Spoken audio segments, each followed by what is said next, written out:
Just bought this new sheet set from TJ Maxx. It was only 25 bucks for Rae Dunn, but it's a king size. Now, it comes with these gigantic king size pillowcases. And I don't have king size pillows. I have standard size pillows. So we are going to shorten them. This is a standard pillowcase.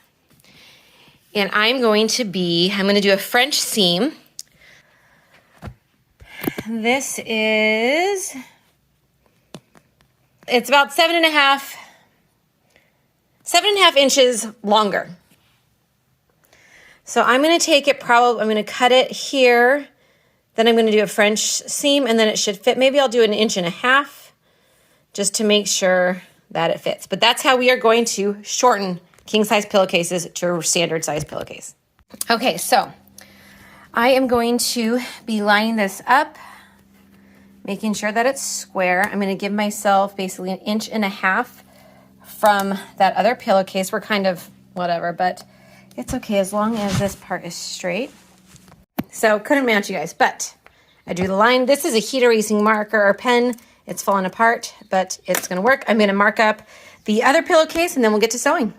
All right, so a French seam is a lot easier than it sounds. So if you've ever heard of them, chances are you're like, that sounds fancy. And they are pretty fancy because they look really cool.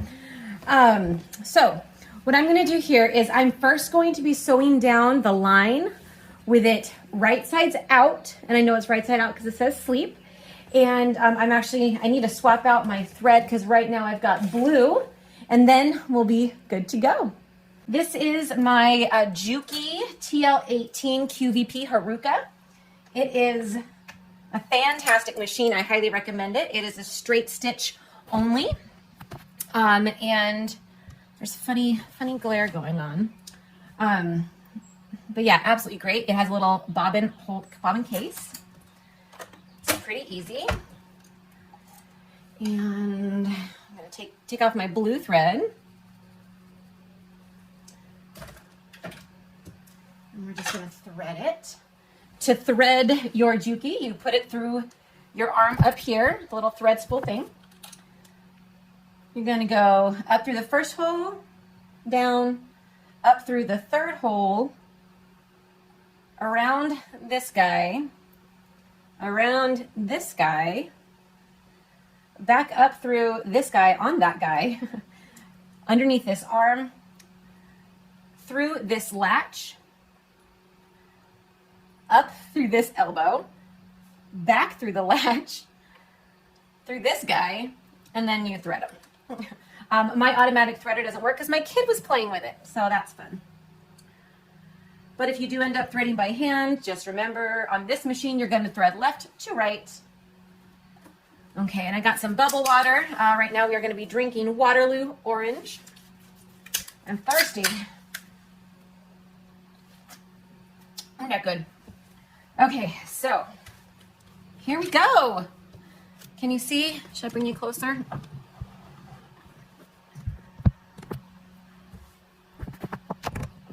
There we go. I'll get you right in there. Okay. This is why it's really important to draw a straight line, which is why I used a ruler. Otherwise, because I'm going to be sewing on the line, and that would be pretty bad. So I'm doing a 2.5 millimeter stitch length, and I'm going to back tack at the beginning and the end.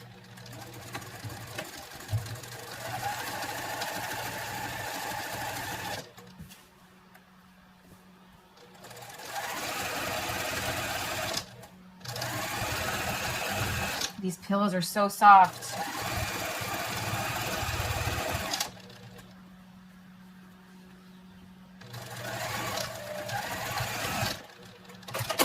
All right, bada bing, bada boom. So now, let me do the other one just to get all this out of the way. And then we're gonna cut, which might be the scariest part of this whole process. But these pillowcases, 7.5 inches, too big. I mean, yeah. We got time for that. All right, here we go.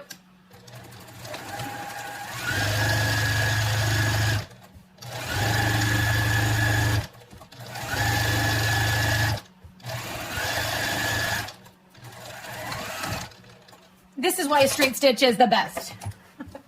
All right, now we're going to cut, we're gonna trim, and then we're gonna flip, and then we'll be done, just like that. I do apologize for the angle. What you gonna do? What you gonna do? So, I need to get my blade.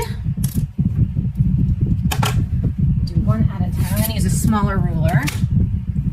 And I am just going to do this kind of hokey. I'm gonna fold them in half.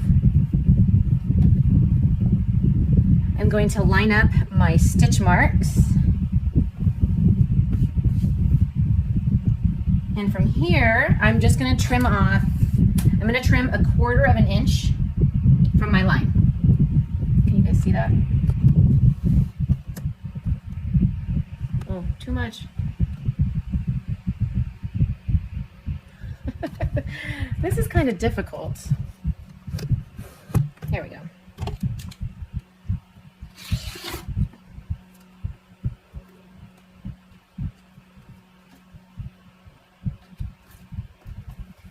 I really need to swap out my rotary blade. And there we go. And then you have this fun little sack left over, which we'll figure out something to do with. All right, I might actually, now that I'm thinking about it, I think I'm going to trim this one down to 1/8 inch. So that way, when I French seam it, it'll make a little more sense. I did 1.5 inches. We'll be fine. All right, here we go. So thank you for listening to me talk to myself. All right, again, we are trimming off 1/4 inch from our stitch mark.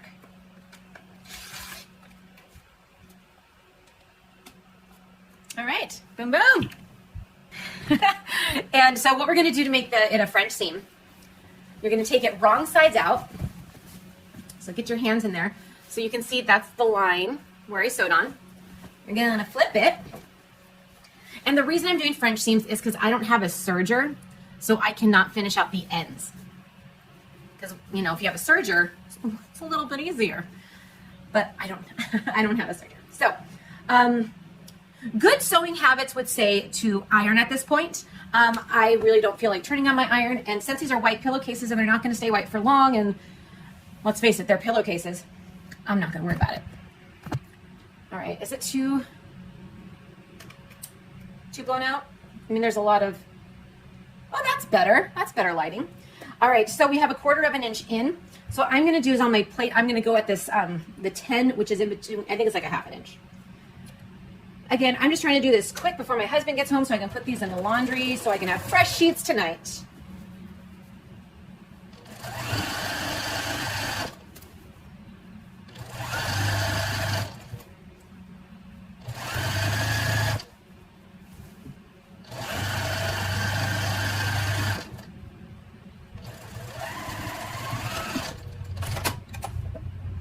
All right, and that makes it a French seam. So watch this.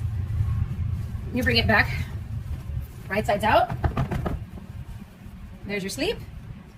And you have finished edges that look perfect. I'm telling you, it's easier than you think. All right, flipping this one.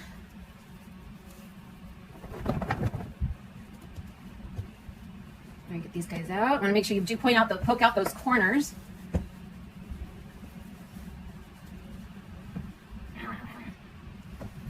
Okay.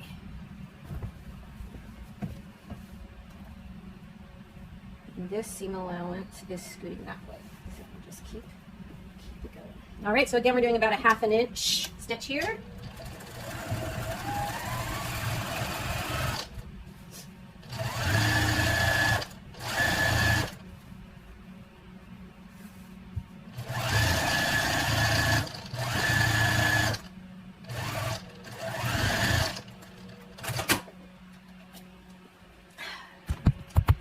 Bada bing, bada boom. I have 2 pillowcases that went from a king size to a standard size. French seam so there's no raw edges because I don't have a serger. And that is how you do it.